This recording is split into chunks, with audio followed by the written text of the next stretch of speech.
Alhamdulillahirrabbilalamin. Kita berjumpa kembali di acara Sambung Rasa, penggugah jiwa, penyambung rasa, yang selalu menemani pemirsa semua menjelang waktu berbuka. Alhamdulillah, hari ini kita memasuki episode 21, yang artinya sudah memasuki hari ke-21 juga kita melaksanakan bulan suci Ramadan. Dengan ini kita sudah memasuki 10 hari terakhir di bulan suci Ramadan.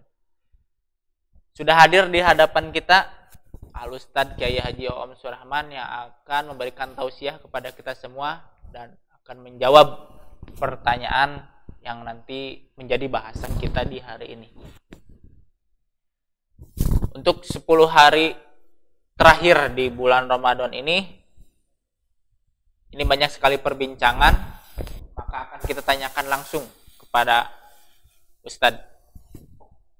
Ustadz langsung saja berbicara mengenai 10 hari di bulan Ramadan. Bagaimana kita menyikapi atau bagaimana hal-hal yang bisa kita lakukan untuk menghadapi 10 hari terakhir di bulan suci Ramadan ini, Ustadz? Alhamdulillah, asyhadu an la ilaha illallah wahdahu la syarikalah wa asyhadu anna Muhammadan abduhu wa rasuluhu amma ba'du. Betul, ini saat-saat penting dan menentukan dalam pengertian harus meningkatkan kesabaran, meningkatkan kesungguhan, karena dalam posisi 10 hari terakhir boleh jadi stamina sudah agak menurun, tapi justru semangat harus ditingkatkan. Dikatakan oleh para sahabat, idza dahola asrul awakhir, apabila masuk hari 10 terakhir bulan Ramadan, maka Nabi hayya laila, menghidupkan malam. Lebih banyak beliau bangun dibanding dengan hari-hari sebelumnya. Lebih panjang bangunnya daripada tidurnya. Kemudian waiqadha ahlahu, beliau membangunkan istrinya, keluarganya, mengajak semuanya aktif. Yang tidak ke masjid ajak ke masjid, yang suaminya kedul ajak ke masjid, yang anaknya sudah mulai ogah-ogahan dipacu kembali gitu.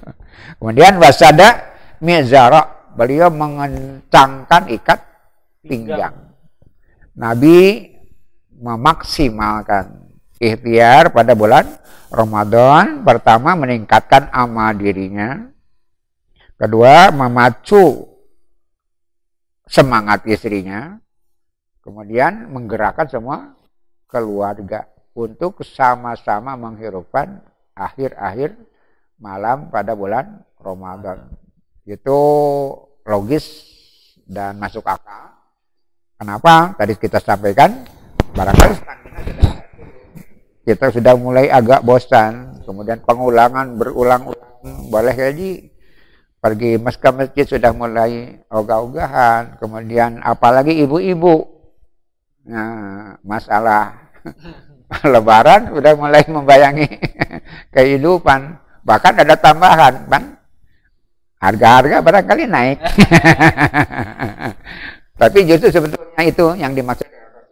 Jangan terganggu pikiran dengan hal sampingan, tapi fokus kepada menyelesaikan Ramadannya. Barangkali itu kita usahakan, fokus ke Ramadan, selesaikan Ramadan sebaik-baiknya supaya jadi Ramadan yang terbaik.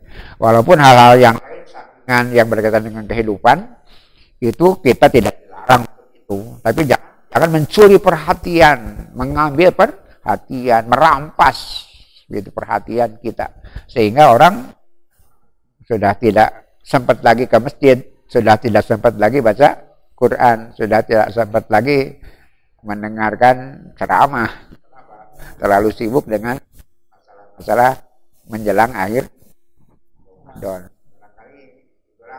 yang bisa kita gambarkan. Rasul, para sahabat, keluarganya meningkatkan kembali semangat untuk menghidupkan malam-malam Ramadan, mengisi dengan ibadah-ibadah yang disunnahkan, kemudian meningkatkan kebersamaan, meningkatkan rasa dermawan di setiap orang. Bukan justru ketika sampai ke 10 terakhir segalanya menurun. Baik Ustadz, pertanyaan selanjutnya, di 10 hari terakhir di bulan Ramadan itu kita tahu dan kita kenal dengan malam Lailatul Qadar, Ustadz. Itu dikatakan bahwa malam tersebut terjadi di 10 hari terakhir. Itu mengapa waktunya tidak dijelaskan secara gamblang, bahkan disembunyikan, itu tidak disebutkan 21, 22, 23, 24, bahkan sampai akhirnya pun tidak disebutkan, itu mengapa Ustaz? Saya ambil pendapat Syekh Fahrul Razi dalam tafsir Kabir yang agak lebih dibanding dengan tafsir yang lain dalam hal ini. Beliau pertama mengatakan bahwa bukan hanya Lailatul Qadar, banyak hal juga disembunyikan Allah Subhanahu wa Ta'ala dengan hikmah-hikmahnya. Yang pertama, ridhonya. Apa Allah ridho atau tidak pada amal kita? Kita tidak tahu, disembunyikan Allah. Kemudian murkanya juga disembunyikan, seperti ridhonya. Kemudian ijabahnya juga. Apakah doa kita diijabah atau tidak? Itu disembunyikan pula. Kemudian ampunannya juga disembunyikan. Dan sesuatu yang jadi kekhawatiran bersama, kematian pun disembunyikan Allah Subhanahu wa Ta'ala. Maka semua itu disembunyikan karena ada hikmahnya. Ridhonya disembunyikan supaya kita bersungguh-sungguh semaksimal mungkin, ihtisaban seperti itu. Kemudian murkanya disembunyikan supaya kita berhati-hati. Boleh jadi amal kita mendapatkan murka Allah. Kemudian ijabahnya pun disembunyikan supaya kita tidak berhenti berdoa, terus menerus berdoa. Baik kita sedang butuh ataupun kita sedang merasa cukup, doa itu adalah ibadah, terus dilaksanakan terus menerus. Kenapa kita tidak tahu dapat ijabah atau tidak? Kemudian ampunan pun seperti itu. Jangan lupa kita istighfar, jangan berhenti kita bertobat. Kenapa? Tobat yang kemarin udah diterima atau belum? Terus saja seperti itu. Kemudian kematian pun sama. Semua orang harus hati-hati. Kematian semua orang disembunyikan Allah Subhanahu wa Ta'ala. Tidak berkaitan dengan usia, muda ataupun tua. Kematian disembunyikan. Boleh jadi yang muda lebih dulu daripada orang yang sudah tua. Jadi jangan merasa aman orang-orang muda. Kenapa? Kematian disembunyikan. Begitu juga Lailatul Qadar disembunyikan Allah. Karena apa? Hikmahnya supaya kita terus-menerus mencarinya di sepanjang Ramadan, bahkan sekurang-kurangnya di 10 terakhir. Ada upaya peningkatan pencarian Lailatul Qadar. Kenapa? Di sana ada sesuatu yang lebih baik dari 1000 bulan. Itu jawaban saya kira secara umum. Semua ulama seperti itu, disembunyikan karena memang untuk dicari. Sengaja disembunyikan supaya kita bersungguh-sungguh mencarinya. Ada tambahan, Syekh Fahrul Razi menggambarkan kenapa disembunyikan? Karena kasih sayang Allah dan Rasulnya. Apa ilustrasinya? Suatu saat Nabi masuk ke masjid. Ada orang tidur. Nabi Muhammad SAW masuk bersama Sayyidina Ali.